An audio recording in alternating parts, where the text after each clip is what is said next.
Ce mercredi s'est déroulée la conférence de presse de la Journée mondiale sans tabac qui aura lieu le 31 mai.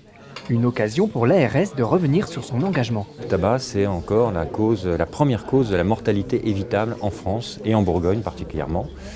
Et qu'on est dans un contexte difficile où malheureusement beaucoup de gens continuent à fumer beaucoup trop.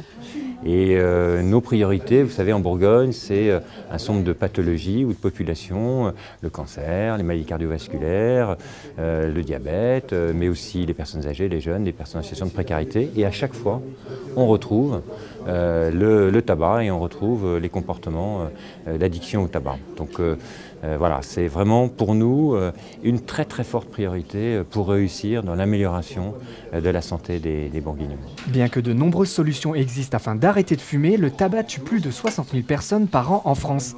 Afin d'accompagner les fumeurs dans leur démarche, la Bourgogne peut compter sur les différents réseaux anti-tabac. Tout le sens du travail qui est fait par le réseau Tabac Agir, le réseau de Côte d'Or, enfin, toutes ces démarches, elles ont pour but d'accompagner davantage, d'accompagner mieux des personnes qui souhaitent arrêter de fumer, mais qui parfois hésitent devant la difficulté ou rechutent.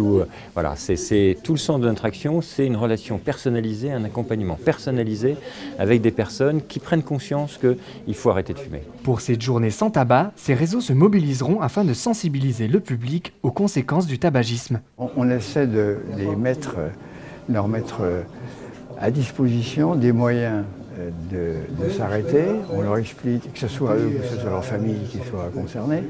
C'est-à-dire qu'il y a une mise en situation un petit peu, si c'est quelque chose de personnel, quel est votre degré de motivation? Parce que c'est une des raisons d'arrêter ou de ne pas arrêter. Quel est votre niveau de dépendance? Est-ce que ça vous intéresse de le connaître? On a un testeur de CO qui teste le tabagisme récent, qui est assez instructif, qui donne une information. Et puis enfin, on peut consulter un tabacologue, parce qu'il y en a qui sont là, qui sont à notre disposition. De son côté, le gouvernement mène sa lutte avec pour fer de lance l'augmentation constante du prix du tabac.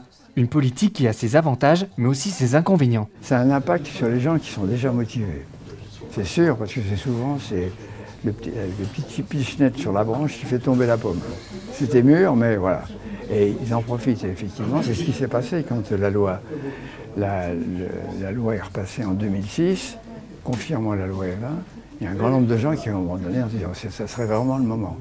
Par contre, ceux qui ne veulent pas, effectivement, ça ne va pas les faire démarrer. Tout au plus, ça peut les faire réfléchir, mais ça ne va pas les faire démarrer. Alors ça, c'est les avantages, c'est ça. Les inconvénients, c'est que, effectivement, c'est ce que soulignent d'ailleurs les buralistes, c'est que quand on veut continuer alors que le tabac est plus cher, eh bien, c'est presque... Ça touche essentiellement les personnes précaires.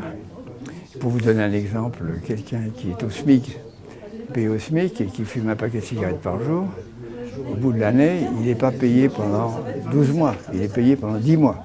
Il y a 2 mois qui sont consacrés au tabac. Alors si vous souhaitez arrêter de fumer, n'hésitez pas à vous rendre à la Journée mondiale sans tabac le 31 mai. Une réaction? Un témoignage? Commentez ce reportage sur dijonsanté.fr.